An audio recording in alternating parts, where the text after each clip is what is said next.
Years ago, I played through and platinumed Days Gone, and despite a lot of the criticism that I had heard about the game, I thoroughly enjoyed my experience.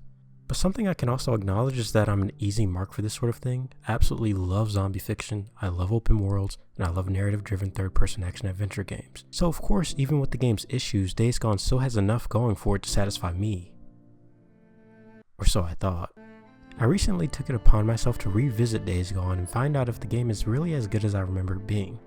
Naturally, whenever you revisit a piece of media, whether it be reading a book you hadn't read since middle school, or watching a movie on Blu-ray after the initial hype of seeing it on the big screen, you typically walk away from that experience not liking some things about it that you used to, or even come to appreciate aspects that you didn't before. In my case, replaying Days Gone really opened my eyes to more of its strengths and weaknesses.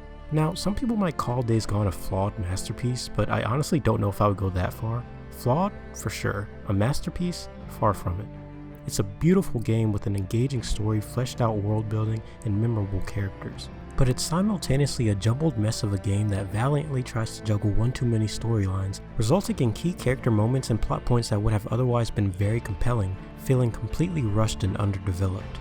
Ultimately, I think that Days Gone is a good game that falls short of greatness due to its glaring faults.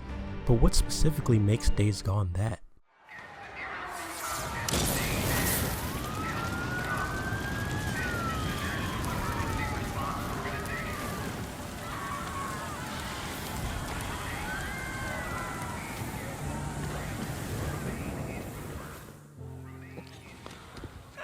She's burning up. The knife must have nicked her kidney or something. She's turning septic. How you doing, little sister? So stupid. It was this little kid. This goddamn little kid. Big goddamn knife. Hey, help me. Oh, shit. Hey, Mom. You don't want to be when we come through?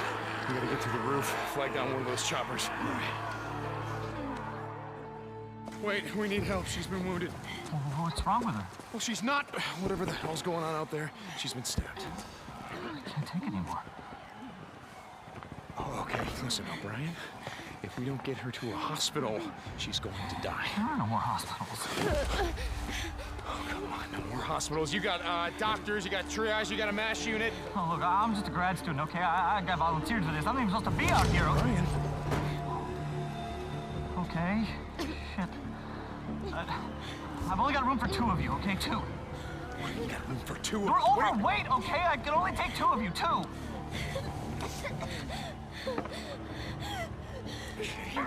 Come on, help me. Come on. All right, sweetheart. It's okay. You're gonna be all right. I got her. I'm gonna be right back.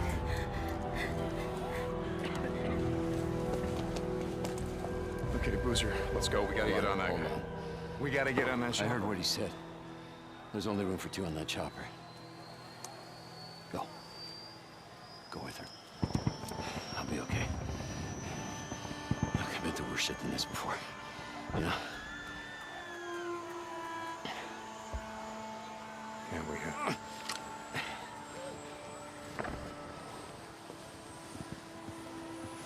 Where are you going? What? Where? Where? Refugee camp, west of Three Finger Jack. No. Boozer is never gonna make it without me.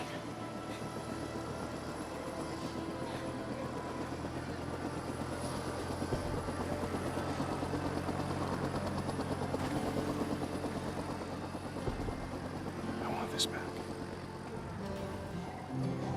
You coming?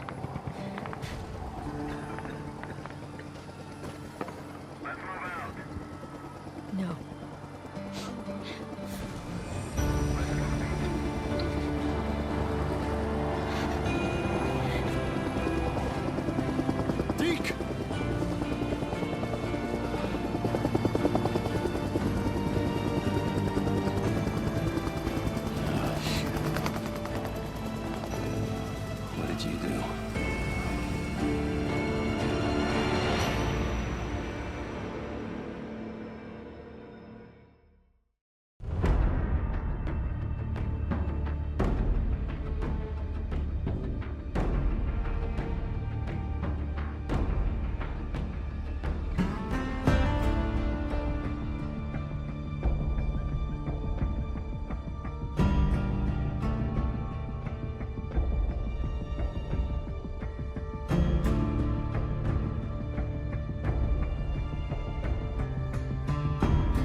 In Days Gone, you take control of Deacon St. John, a wisecracking member of the Mongrels MC turned mercenary and bounty hunter after a mysterious outbreak turns most of the population into cannibalistic creatures called Freakers. 2 years after seemingly losing his wife Sarah at the start of the outbreak, Deacon and his brother-in-arms Boozer drift around taking jobs at various wilderness camps in exchange for resources. There is Copeland's camp, run by Mark Copeland, a conspiracy theorist whose disdain for the American government is pretty comedic, but still actually kind of valid. Oh, and I can't forget about Radio Free Oregon. This is Mark Copeland for Radio Free Oregon. Don't believe the lies. That's great. That's great. Radio Free Oregon's on the air once again. There's also the Hot Springs camp, run by Ada Tucker, also known as Tuck. She runs a bit of a hardship, and the camp residents earn their spot by working, which makes sense in theory, but apparently Tucker is kind of a hard ass, and not every camper is necessarily there by choice. It'll take him months to finish his job with picks and shovels. I don't give a shit. The world of Days Gone is visually stunning. The natural beauty of the Pacific Northwest is something that is displayed in many games like Life is Strange, Lake, Infamous Second Son, and even Oxenfree. But the juxtaposition of that beauty with the dangers that await while exploring the apocalyptic wilderness of Oregon is what sets Days Gone apart from other games that take place in the region, Last of Us 2 included. Scavenging for supplies, evading freakers, and dealing with other threats makes traveling from point A to B a thrilling journey every time. This world truly comes for you, and you must always be prepared to eliminate whatever might stand in your way, as danger lurks around almost every corner.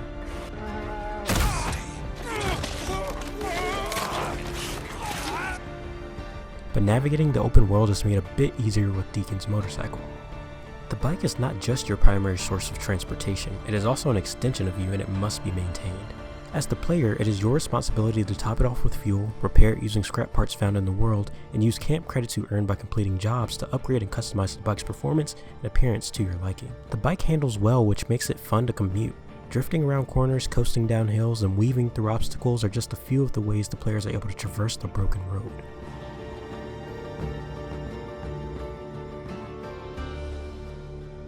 But aside from all the things trying to kill you and a super rad bike to get you around, the open world of Days Gone doesn't really have much to offer in the way of things to do and discover. There are cool little landmarks and such that are cool or whatever, and the Nero checkpoints can provide a fun challenge at times, and a small little mystery to uncover as you complete them all.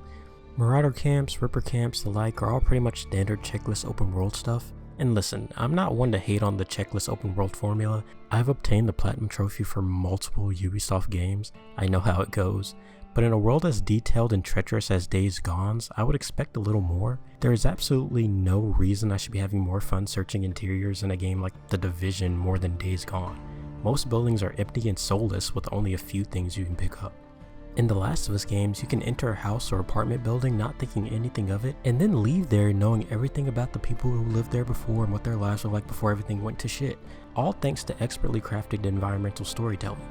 Not to mention how much paying attention to these details can actually help you in your search for supplies.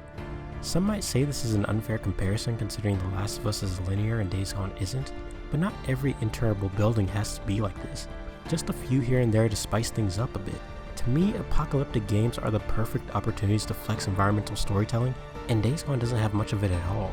Like I said before, getting from point A to B is a good time, but aside from finding resources you might need and unlocking fast travel points, there isn't much incentive to deviate from your primary goals, making the overall open world experience kind of shallow by all accounts.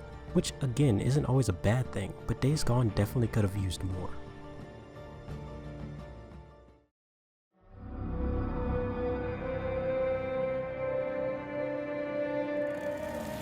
Wanted a freak show. Shit. Place is crawling.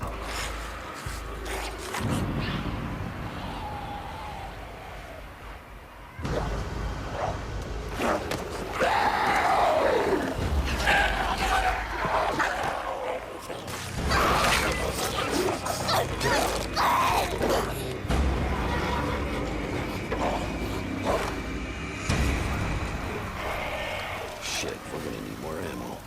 What are you thinking? And I already know it's a bad idea.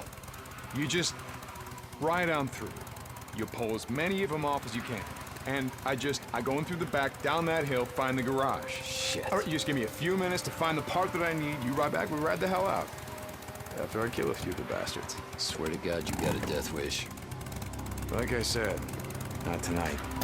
Run, you stinking sons of bitches! Come on! That's right! Here I am, motherfuckers! Oakville's right here! One of the most interesting aspects of Days Gone to me are the Freakers, or Freaks for short. There are many different types of freaks scattered throughout the world, with each posing their own unique threat to Deacon. Starting with animals, we've got infected wolves called runners, named Ern because they run at you very fast even when you're on your bike. Rager bears are as scary as they sound. They're big and durable and can mess you up. As for the human freaks, there are swarmers, which are the most basic form of infected adults and make up most of the freaker population. Bleachers are a lighter turned version of swarmers and are considerably stronger as well. There are newts, which are infected children. Bleak, I know, but the great thing about newts is that they are usually pretty harmless. However, if Deacon is low on health or encroaches too much on their territory, they will attack, and you'll probably be forced to put them down. Breakers are large, brolic infected that are like tanks and will absolutely knock you on your ass if you get too close. Screamers are a female-only variant who, like their name implies, will let out a terribly high-pitched scream that not only stuns Deacon but also alerts other freaks in the vicinity of your presence. When it comes to these things, you're the one to take them out as soon as possible or hightail it out of wherever you're at, because freakers in numbers are absolutely no joke, especially when you're dealing with the Horde. Ricky, what are we doing here? I've seen the Nero death trains before and hordes. I know. Not like this.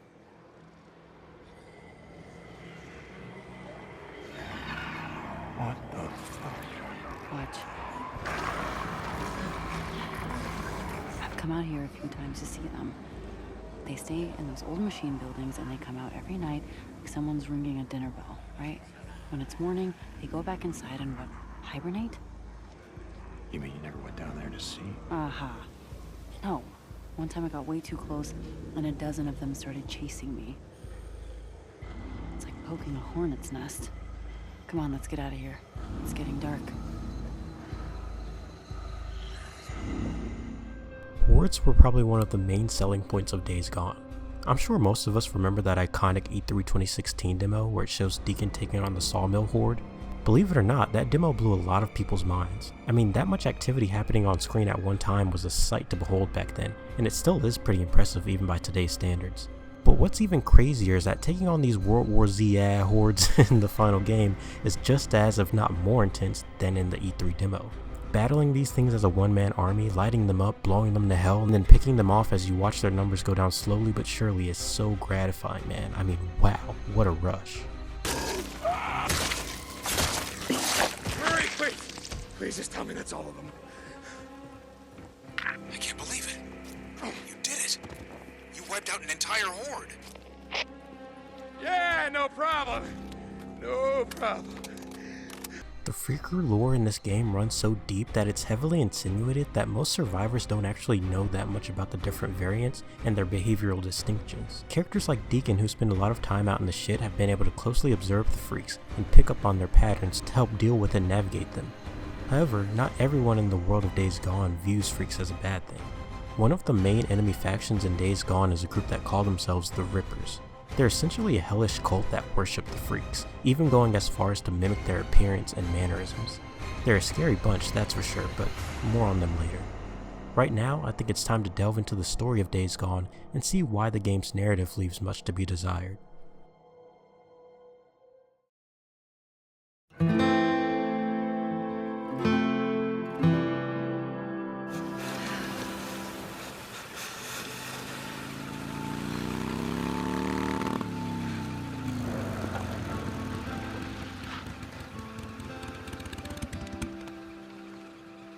Hey, Hey,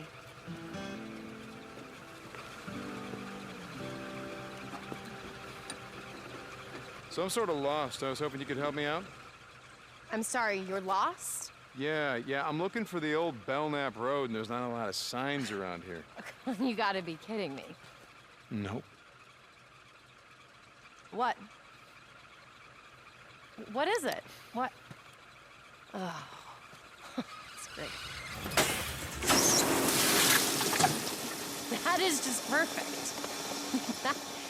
That is great. That is great. So about those directions? I'm really sorry. I don't know where Belknap, Belknap, that's the one. And I don't know where it is. I really can't help you. I'm sorry. So no, then? Nope. Okay. Well, thanks anyway. Hey!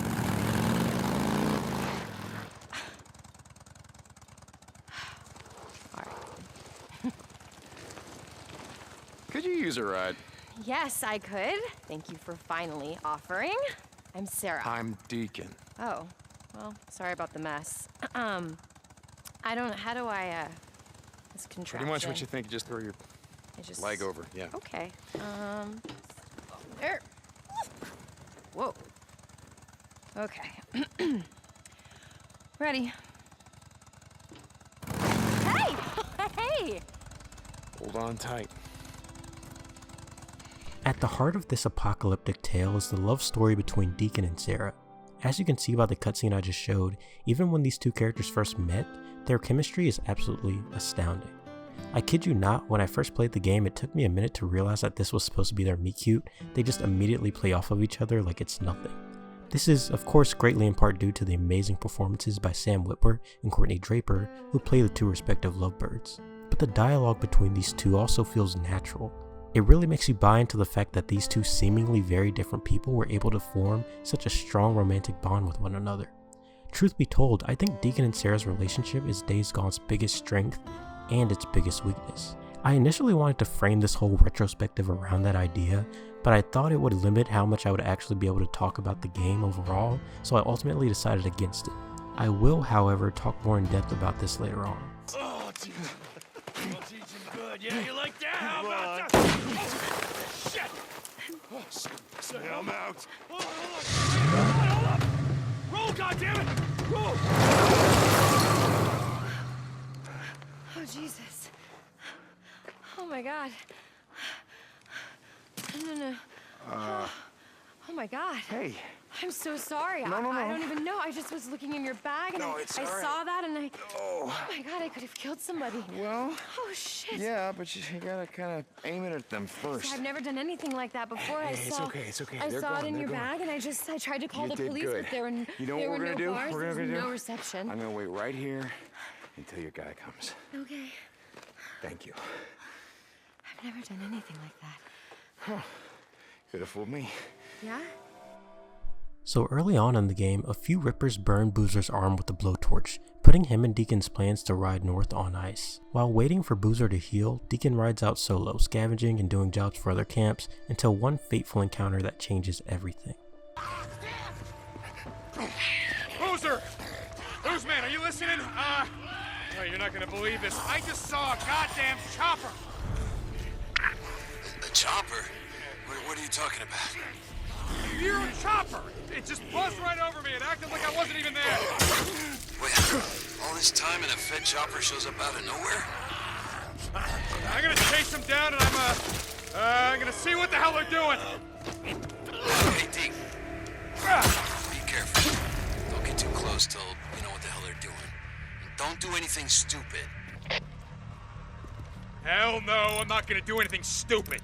After seeing a Nero helicopter, Deacon follows it to see where it goes. After it lands, Deacon sneaks onto the site and eavesdrops on a couple of researchers. Field note 2000. After tracking a large moving group, estimated size of 500 to 600, we have confirmed the subject's hibernation location at... Hey Doc, I see Site 23 on the roster for tomorrow. That us? No, that's O'Brien. Got it. Oh, shit, where was I? We have confirmed the subject's hibernation location at the High Desert Grotto, now designated Site 15. Trampling of grasses and plants at the entrance and the presence of footprints, see attached photos, indicate the site has been used for some time. It's nice and cozy in there. According to the motion sensor planted by Lieutenant O'Brien, approximately 447 subjects have entered the cave this morning. Recommend sending a follow-up team sometime after 1900 hours to assess the cave's interior and further assess conditions. Note to Dr. Anderson. Your theory about the subjects devolving to a primitive state of nocturnal behavior is seeming more appealing all the time. End report. Not going inside. Didn't you hear me? Over 400 subjects. And these aren't just your regular run-of-the-mill freaks. These are stage 3. Slap my face. And I asked if you were going. It's here where Deacon learns that O'Brien, yes, that O'Brien from the opening of the game, is still alive. At this point, it's believed that Sarah is dead, considering the refugee camp the chopper went to was overrun. After arriving there, Deacon and Boozer failed to find Sarah's body, and without many other alternatives, they assume the worst. But you know what they say about making assumptions. Because O'Brien being alive leads Deacon to believe that there's still hope for Sarah being alive out there too. After seeing and following a second Nero chopper, Deacon is able to get more intel on what Nero is doing out in the shit and obtains one of their radios, bringing him one step closer to finding O'Brien. After finding a third Nero chopper, Deacon finds and confronts the man who could lead him to the truth about his late wife. I'll leave it this way, you poor son of a bitch. At least you weren't torn apart by freaks. If you lived a few more weeks, you might have become one yourself. Now, what had happened? Something.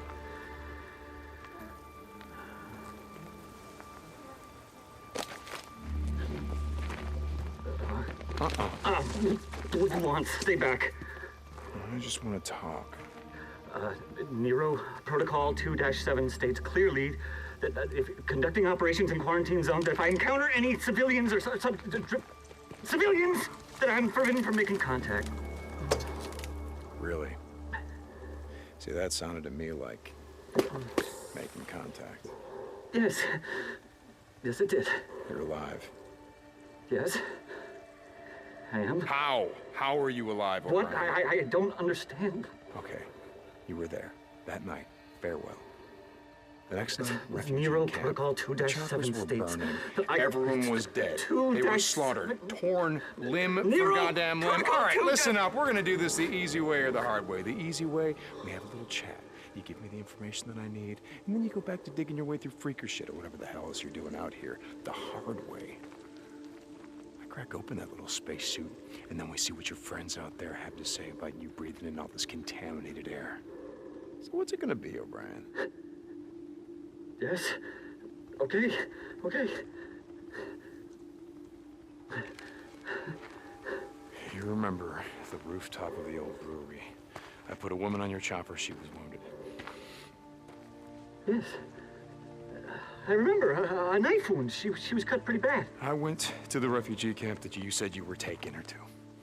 Everyone was dead, so I'm gonna ask you again. How did you survive? We weren't there. We were diverted south to another camp. Like you said, camp in Belknap was overrun, so they moved us south to a camp outside of Silver Lake. Were there survivors? You mean now? I don't know. I was transferred to the research unit. Did she survive? Wait. I can find out. I can check. You have one of our radios. That's how you... I can't promise anything, but I'll check. And I'm gonna go with you. No, you can't. Please, you don't... Hey, you don't understand. I'll fucking shoot you. Not before I shoot you. Okay, look, if you're gonna fucking kill me, do it, okay? I did my job. Did the woman, your wife? I put her on oxygen. I gave her an IV. I kept her alive. I got in a lot of trouble for that. She was septic. She wasn't gonna make it, but I got her to the mass unit. I saved her goddamn life. O'Brien, report. I have to go. Please, you have to get out of here. You don't know these men. You don't know what they're capable of. If I don't hear from you, I don't care how long it takes. I'm gonna track you down. And I'm gonna do a lot worse than snap off an antenna. I'm sorry about your wife. But you're not the only one who lost someone that night.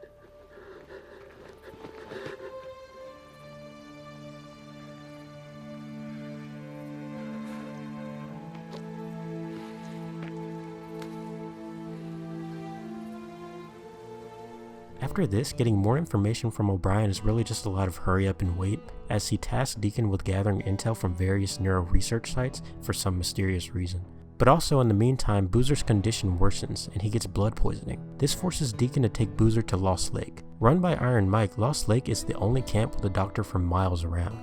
But it turns out that Deacon actually had a pretty bad falling out with Iron Mike, with him even saying that he would kill Deacon if he ever saw him again. You see, once upon a time, Deacon and Boozer were more than just drifters in this world. They actually called Lost Lake home, and were some of its core members, alongside Ricky Patel, Addison Walker, who was the doctor I mentioned before, and Schizo.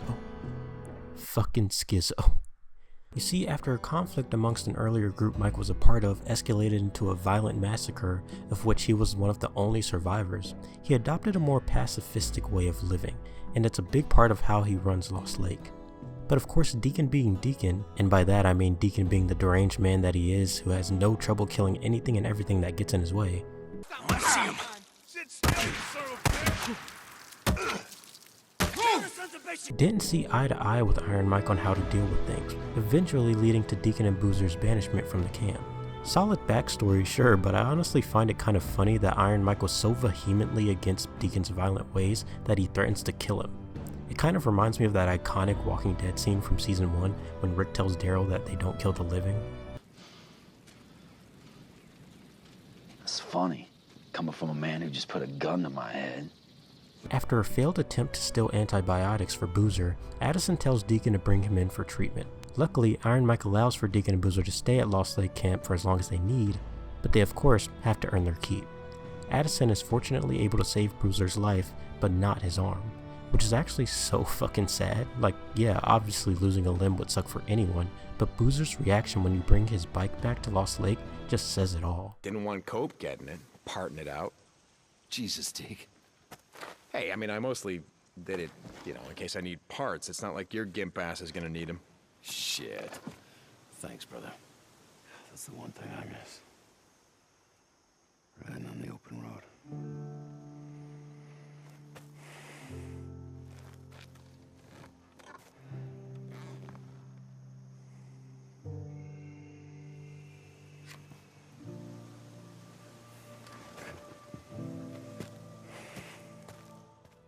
As sad as it is, I really like this scene because this is really where we start to see how much Boozer's situation has affected him. Whereas before he was cracking jokes and seemed to be in relatively high spirits despite what he had gone through. But this scene, this is where those walls start to come down and he shows a more vulnerable side of himself. It's yet another thing that exemplifies how difficult it is to move on from the loss of something, no matter how hard you might try. Yo. Shit. Gotta stop doing that. What you got? Alright, look. I'm gonna lay it out for you, but it's not good news. I finally found a guy who was willing to do some digging through some files that they used to keep while they still kept records. Okay, O'Brien. Anyway, Sarah Whitaker, your wife, was admitted to the Camp MASH unit on the South Flats outside of Silver Lake.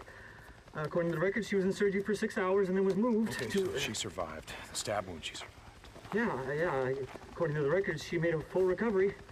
Then she was moved to another camp on the outskirts of Tumult. So she could still be alive. Even after all this time, she could still be alive, you're saying? No. What do you mean, no? It was overrun. Everything was overrun. There were no survivors. You survived? They survived? Look, there was nothing that would have protected that camp, okay? Highway 97 is an artery. Infected freaks poured up from LA, from the Bay Area, from Sacramento. There were thousands and thousands and thousands of them. There was nothing we could do. I get it. So you bugged out. Who did you bring with you? Nero personnel, some feds, people with clearance. Nero personnel? The soldiers, the guys with the guns? The guys that should have been protecting the civilians? There's nothing that you can do against a horde. Oh, They're no, too strong. I know all about hordes. I know that there was nothing that we could do. Oh, you know what you could have done? You could have brought a few of them with you. You could have saved a few lives. There was no hope, there was no time, there was no room, okay? We'd already turned on each other by the time the hordes arrived. No, I get it.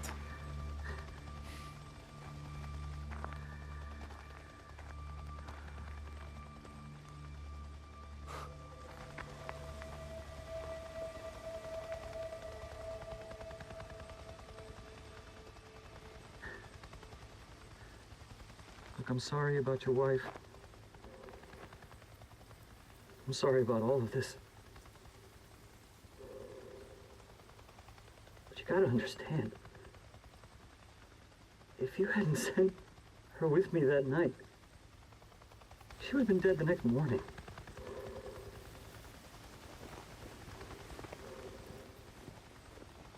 You did the right thing. You know, if you had decided to stay, the only thing that would have happened is you'd be dead right alongside her. Don't you think I know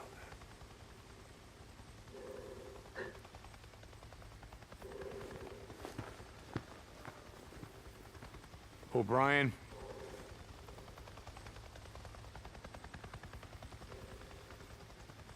Thank you for saving her life that night.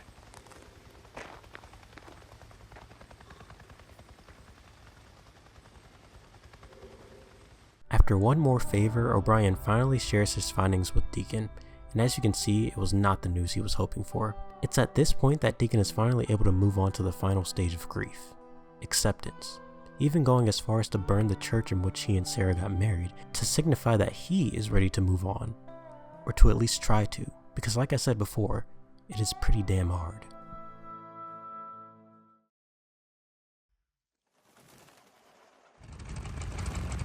You got what you need?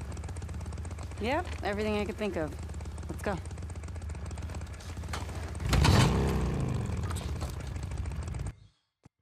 You sound pretty excited. It's the candle, Deke. What? The old saying, it's better to light one candle than curse the darkness. We've spent the last 2 years doing a whole lot of cursing. We get the lights on at Lost Lake, and that's lighting our first candle. As Ricky explained, the proverb she's referring to here basically means be the change you want to see in the world. Rather than simply complain or dwell on a problem, be proactive about taking the steps necessary to solve that problem, no matter how small or seemingly ineffective those efforts might be. So yeah, one candle won't illuminate an entire room, but it still counts for something. I feel like this saying used in the context of this game's story and Deacon's arc within it just makes so much sense. It's not really something Deacon, or myself for that matter, thought much of at first, but things really become more clear as the story progresses. But of course, Deacon's immediate response to it is one of cynicism. Yeah, only one problem with that. And what's that, Deke? Lights attract all kinds of nasty bugs, and they make it way easier for him to find you. Over the course of our stay at Lost Lake, Ricky has appointed Deacon to help her restore power to the camp. In this mission, we're accompanying her to fix a transformer at a gas station. Not really much happens here gameplay wise. We just go to the gas station, take out some freaks, protect Ricky from newts while she's fixing the transformer, and then bounce. Like I said, there isn't much to it, but there doesn't need to be. I tend to enjoy more laid back missions like this every now and then. After arriving back at camp, we're met with a cutscene in which Iron Mike delivers a pretty damn heartfelt speech. Okay. Ready when you are. All right. Let's listen up. Okay. Now, the past few months have been tough. Not gonna deny that. We're low on food, medicine, hell, pretty much everything. But we got one thing in spades. And without that, everything else is meaningless. That one thing is trust. Now, a while ago, we had some more drifters right into camp. Some of you said kick them out. We ain't got enough for ourselves. Some of you said we can't trust them. Tonight is proof of what I've been saying all along. We need everyone.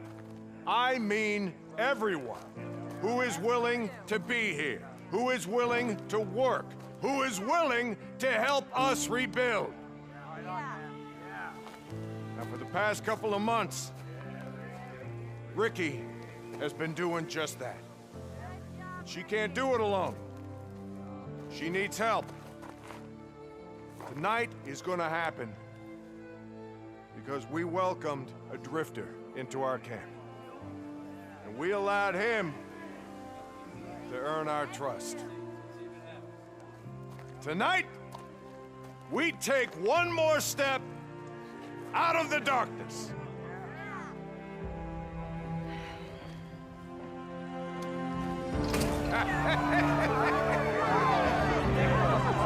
Come here, thank you. Thank you. Oh my God. Hey, you, I got a bottle of bourbon. After Iron Mike's speech, Ricky notices a cut on Deacon's stomach and demands they go see Addie in the infirmary, only to find out she's not there, resulting in a pretty intimate moment between the two. Okay, well, strip. Strip what? Take your shirt off, sit on the table. Hey, look, it's nothing. Deacon, do you want an infection? Mm-hmm. I may be an engineer, Deke, but that does not mean that I don't know how to treat a cut. Yeah, I never would have guessed the way that you were caressing those switches and circuits or whatever the hell you were doing. All right, this might hurt. Just a little bit. Ready? Oh, Jesus. Okay. Really? No, I want to just wait for Addie to come back, Just huh? shh. Hang on. There. It's done. Big baby. So I told you it was nothing. Yeah, you did.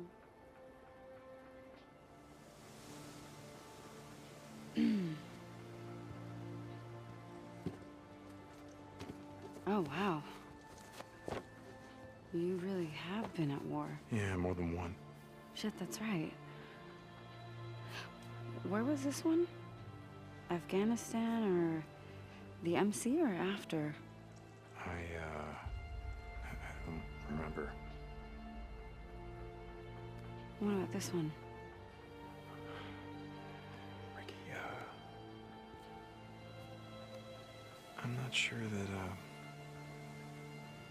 well, I heard that Addie doesn't really like, people messing around in her business. Yeah, I heard that too. What about this one? Ricky.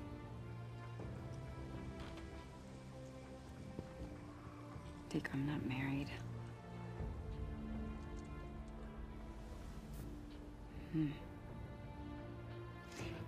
Okay.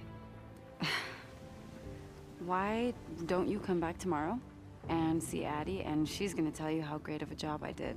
Ricky, Deke, it's fine. You're welcome.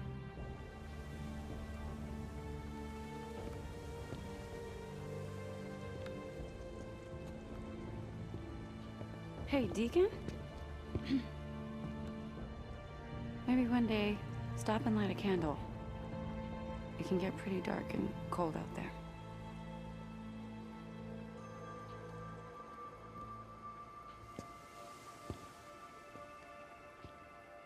Look, I'll be honest, I've never been a fan of this scene.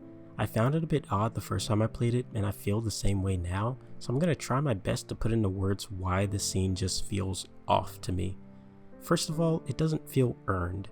Not in the sense that it comes completely out of left field or is super far-fetched. I mean, Ricky's attraction to Deacon has been made pretty apparent up to this point. Even from the first time she's introduced, you can tell there's something unspoken between these two. So with that context, this scene makes sense, but whatever exactly it is between Deacon and Ricky isn't explored enough prior for this scene to land. And secondly, but perhaps more importantly, the scene makes Ricky look like a piece of shit. Dick, I'm not married. No, Ricky, you aren't married, but what you are is in a committed relationship with Addison. Like, what the hell, did you forget? You see Deacon shirtless one time and all morals go flying out the window? It's jarring, to be honest, because I actually really like Ricky as a character, and this doesn't feel in line with who she is. It makes me wonder what the point of it is, especially when you factor in that nothing major even comes of this. Ricky and Addie's relationship doesn't suffer, and it doesn't affect anything that happens with Sarah later on. And yeah, this is where Schizo sees Deacon's mongrels tattoo, which becomes important way later, but I refuse to believe that's the scene's sole purpose. I feel like a pretty reasonable interpretation could be that the scene is supposed to show Deacon's reluctance to move forward, even after seemingly getting closure on Sarah's fate, further exemplifying just how powerful his love for Sarah is, whereas Ricky is in a whole ass relationship with someone who's alive and well and is still down to fuck. Dick, I'm not married. This makes sense, sure, but if that's what they were going for, then I think it would have worked far better if Ricky was a free agent. So then the only thing that would be standing in the way of Deacon fully reciprocating would be his own deep-rooted issues. You can tell they try to have something that resembles a love triangle between Deacon, Ricky, and Addison, but nothing is really done with it outside of maybe one or two instances where Addie voices her displeasure with Deacon and Ricky spending so much time together. On top of that, and I could be reading this all wrong, but any romantic feelings that exist between Deacon and Ricky feels very one-sided. Like, Deacon doesn't really seem to show any romantic interest in Ricky prior to the scene in question. Look, I recognize that I'm probably reading too much into this, but I truly feel like this pseudo-romantic subplot is a result of Days Gone having a rocky structure, but that's just one of the many victims of this game's narrative bloat. Come on, you son of bitches. Come on, you son of a bitch, come on! Go, go! Covering fire!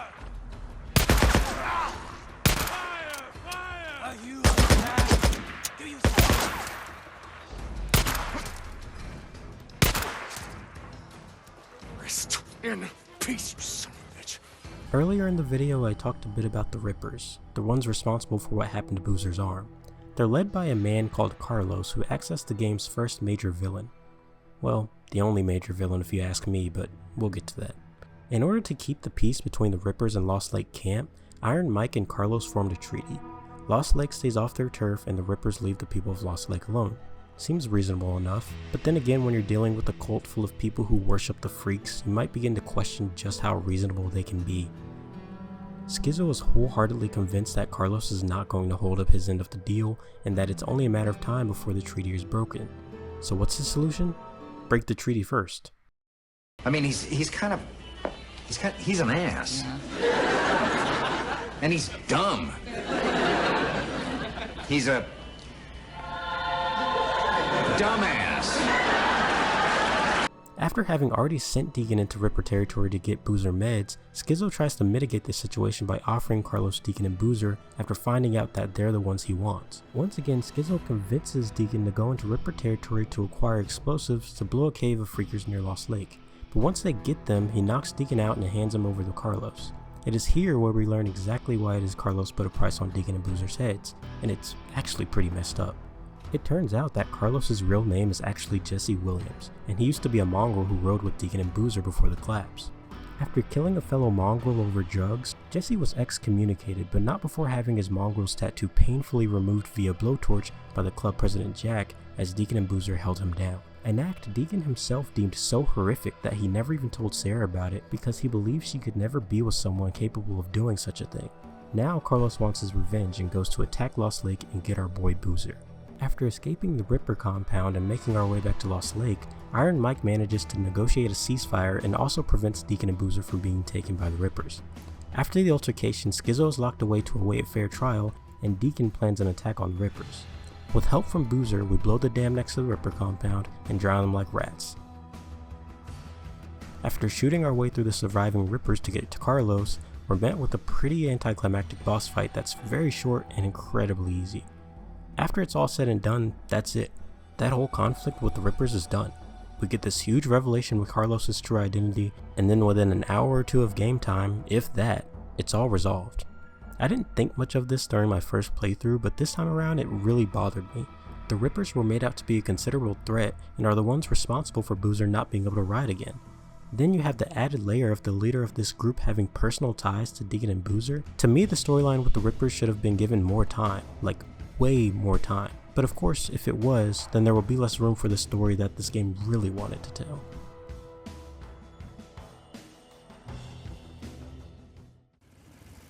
Hey!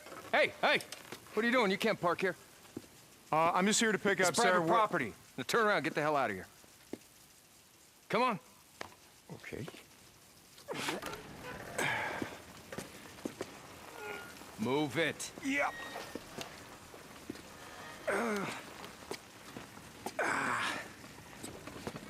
Okay, you know what though? I think I'm just gonna wait right here. You can go back to doing your guard the cornfields thing. This is Officer Moore at the gate. We got an issue here. Hey, listen, asshole, this is a restricted area. I told you, get the hell out of here. Okay. Hey, you just wait right there. I told you. Move it. It's like I was trying to say, I'm just here to pick up... Did you not see that sign? Oh, look at that. That's kind of hard to miss. I'm authorized to use deadly force. Yeah, thank you. Whoa, what's going on? I'm sorry, Miss Whitaker. It's fine, do you know this asshole? Yeah, he's with me. He's with me. Sorry, ma'am. I didn't know that... It's fine. Honestly, I apologize. Shh. Oh, and Jim... Deacon. I'm not with her. She's with me. Hold on tight. After being reminded of a core memory with Sarah, Deacon remembers that Sarah has clearance. As O'Brien said earlier, the only people who were taken from the camp that got overrun were people with clearance. While I do understand what triggered this, it still kind of boggles my mind that Deacon didn't think of this before, especially considering other memories that Deacon has of her talk about her job as a scientist. She's also quite literally almost always wearing her badge in these flashback scenes. Deacon being Deacon, you would think he would point this out almost immediately. But if he had, then the Ripper conflict would have taken even more of a backseat, yet another example of the writers trying to cram too much into this game's story. Alas, we meet up with O'Brien and he informs Deacon that Sarah did make it out of the camp alive, though her current whereabouts are unknown, with the only lead being the location of a militia group near Crater Lake. He also mentions to Deacon that with the research Neuro is conducting, they found that the Freakers are evolving, and that things are going to get much worse.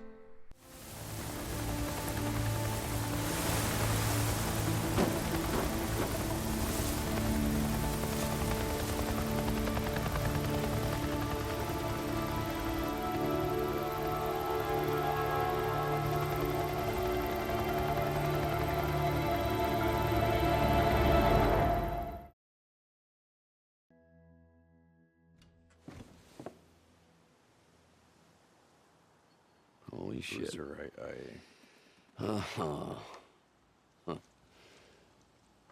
Last winter, we were up on Farewell Ridge. We were watching the freaks. Thousands of them. I mean, too many to count. Yeah, I remember. All I could think was, every one of us, man, woman, and child, are now homeless. Bunch of goddamn refugees. Yeah. World belongs to them now. We'll survive. Yeah, we've been doing that all right. Surviving isn't living. Something Jack used to say. Doesn't matter when you hit the road where you're heading out to, but you damn well better know where you're coming home to. You know, we never talked about it while we still wore the colors. All this time out in the freak show when shit like this didn't matter anymore. Habit, I think. Last two mongrels on Earth, farewell originals.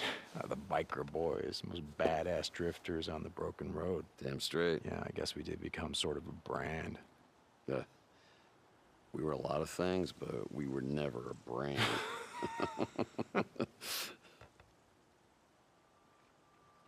We rode out of Farewell. Without Sarah, without Jack, or anyone. I knew that we were leaving everything behind. Everything that mattered was gone. Except this.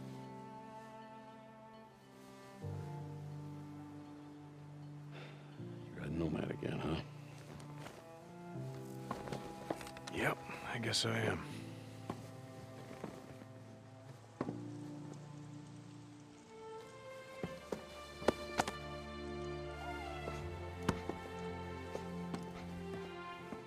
Come on, Jack. Inside, let's go. If she's out there, you'll find her.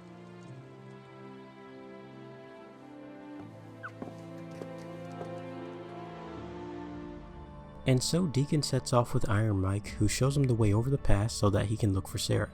Then there's this Red Dead Redemption moment of Deacon riding through the snow as we enter a brand new unexplored area of the map. Life's for the living, I won't be giving up on you, on you, on you, on you. It doesn't quite hit the same as John Marston riding his horse through the desert after first arriving in Mexico with Far Away by Jose Gonzalez playing in the background. It's so far away. It's so far away.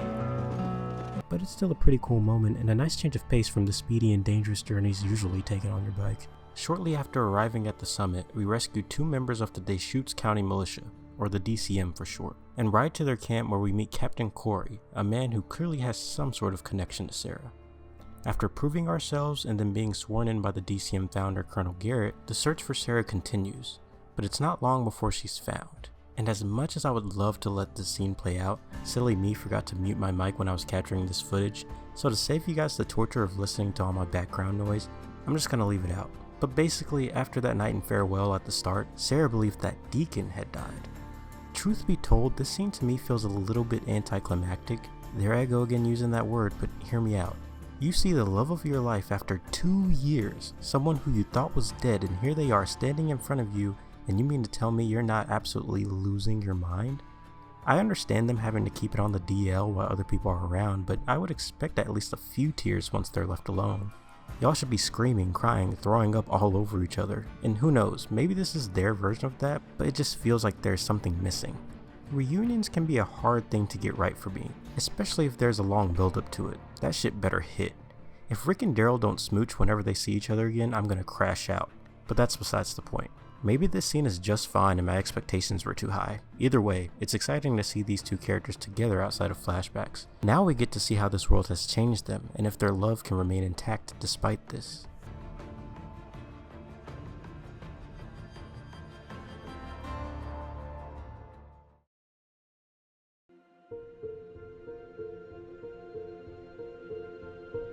For this chapter, I want to ditch the heavily abridged recap of the story I've been doing and switch things up a little bit. Earlier in the video, I mentioned that Deacon and Sarah's relationship is at the heart of Days Gone's story, and that I viewed it as the game's biggest strength and weakness. Well, now it's time for me to explain what I mean by that. Firstly, Deacon and Sarah are unlikely lovers. They come from two different worlds. Deacon the badass biker man and Sarah the benign botanist sounds like a pairing that just should not work, and yet it does. Not just because of their amazing chemistry, but because of how they balance one another. As any good couple would, they embrace each other's differences. Deacon teaches Sarah how to ride his motorcycle, and she teaches him about plants. Sarah's parents don't approve of Deacon's lifestyle, and the MC doesn't like that Deacon decided to go NOMAD. Disappointing both sides, Boozer ends up being the only one who actually attends Deacon and Sarah's wedding. But it changes nothing, because they don't care about what other people think as long as they have each other. It's Deacon and Sarah versus the world. Second, Deacon is a very well fleshed out character, honestly more than I feel like people give him credit for. I actually view him as one of the most realistic and down to earth protagonists I've ever played as in a video game. I'm not joking. Sam Witwer's performance excellently portrays the mental state of a broken man surviving in a broken world who has little to no reason to give a shit about anything.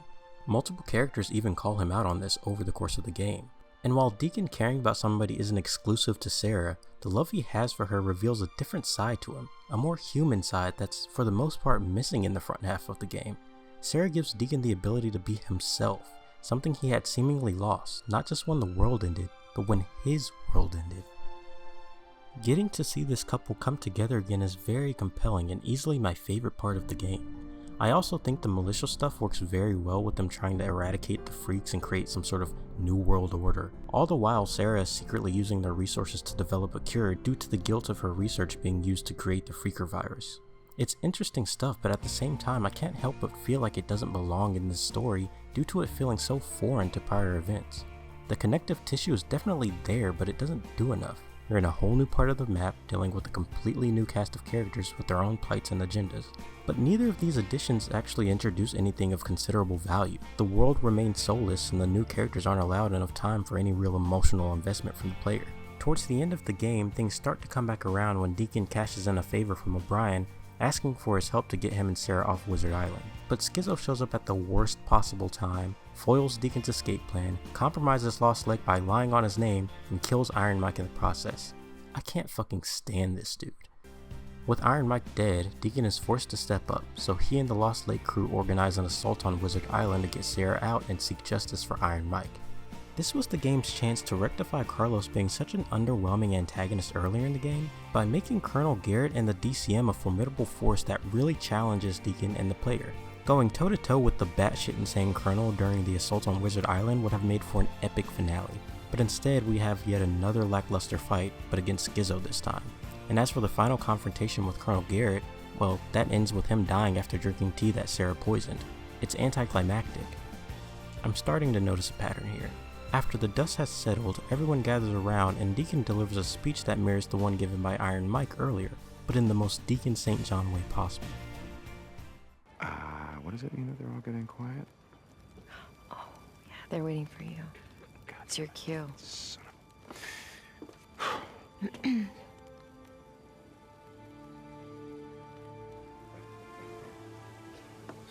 I know we got a lot of rebuilding to do, so I'm gonna keep this short. Look, I'm not a leader. Yeah, right. No, I don't care what you say, I'm not. But, you've done something here today. We've done something. We banded together to fight. Not because some asshole told us to,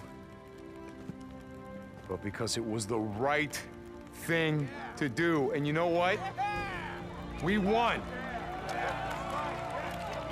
Yeah, I've seen you struggle to rebuild. I've seen you fight to save lives, to keep people safe, keep people fed.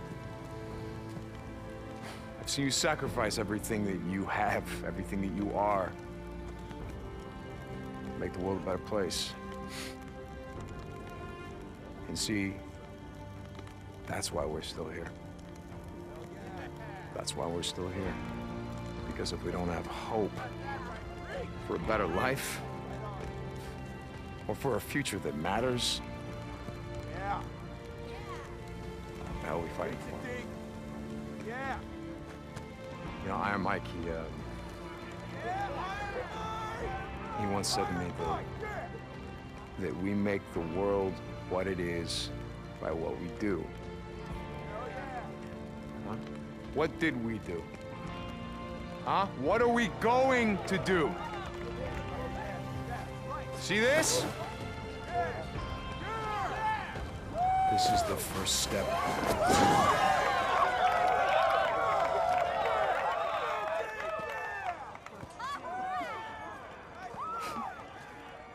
I thought you weren't going to do a speech. Yeah, I screwed up. How the hell was it? You know, it was all right for an outlaw biker. Outlaw biker, huh? Are you ready to ride, old lady? I don't know, depends. Where are we going? Wherever the hell we want.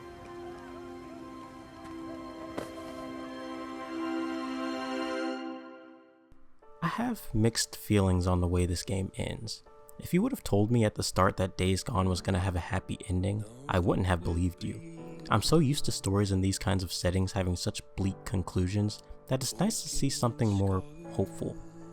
Deacon quite literally defeats the bad guy and gets the girl. That's actually pretty cool, but when you reflect on the steps taken by the narrative to get to this point, it feels messy. The term identity crisis is typically used in this context to describe a long-running franchise that strays away from its roots. A good case in point being Resident Evil or Assassin's Creed. No, seriously, what the hell happened to Assassin's Creed? But I would also say that Days Gone by itself has an identity crisis. There's a trilogy's worth of storytelling all happening in one game. The first entry being about a lone drifter finding a sense of place within the Lost Lake camp while battling a figure from their past who jeopardizes everything they've come to care about. The second entry is all about a desperate man's search for answers about the fate of his late wife in a world gone mad, and his relentless journey to find her. All the while uncovering Nero's secrets and learning about how Sarah's research contributed to the virus, resulting in a third installment in which our survivors faced off against new evolved versions of Freakers who might even mirror the Rippers who we would have fought in the first game. I'm obviously just spitballing ideas here, but all this is to say that Days Gone could have been the start of a really cool franchise. But with no sequel planned for the foreseeable future, Days Gone is likely to solely exist as the game that we got. A game that, despite its flaws, holds a special place in my heart, and it probably always will. Thank you for watching.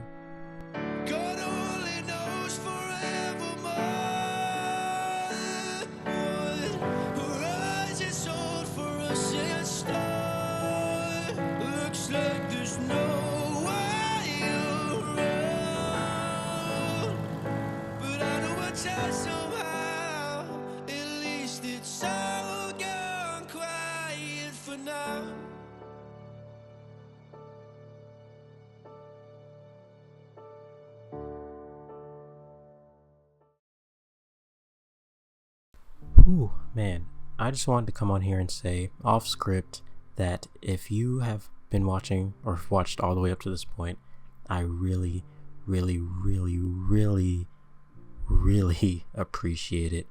This video has been an experience to make, to say the least. It's, if I'm being honest, it's kind of a miracle that this video even got finished, because, I mean, I'm not going to go too much into detail, but You know, this year has been off to a rough start for me, dealing with a lot of, you know, mental health issues, and then on top of that, physical health issues. Like literally, I was writing some of the script for this video from a hospital bed. So things have been rough. Like my motivation for making this video plummeted and skyrocketed multiple times, to the point where there was genuinely a point where I was just gonna scrap it and not do it. But I somehow found the drive to keep at it, and I'm really proud of what I've been able to make with this, because this is easily the most ambitious thing I've ever done. The last video essay type thing I did was like, it literally was like 10 minutes long, and it was the Assassin's Creed video. And I always knew I wanted to like dabble with video essay writing again, but man, I'm just happy to have this finally done and out the way, so maybe now I can move on to other projects. Like I don't know, I've been thinking about, kind of want to make like a Last of Us 2 video for the 5-year anniversary coming up and stuff like that. I don't know, I've got ideas that I'm trying to do, and yeah, hopefully I can continue to deliver quality content and hopefully get better as I go. So I think that's all from me at this point. Like I always say, at the end of the day, I don't know what the heck I'm talking about. I'm just a guy with an opinion, and now I want to hear yours. So tell me what you thought of this retrospective in the comments. Do you agree with some of the points I made? Disagree? How do you feel about Days Gone? Do you like it? Hate it? You know, I'm just curious. But until next time, I'll catch you guys later.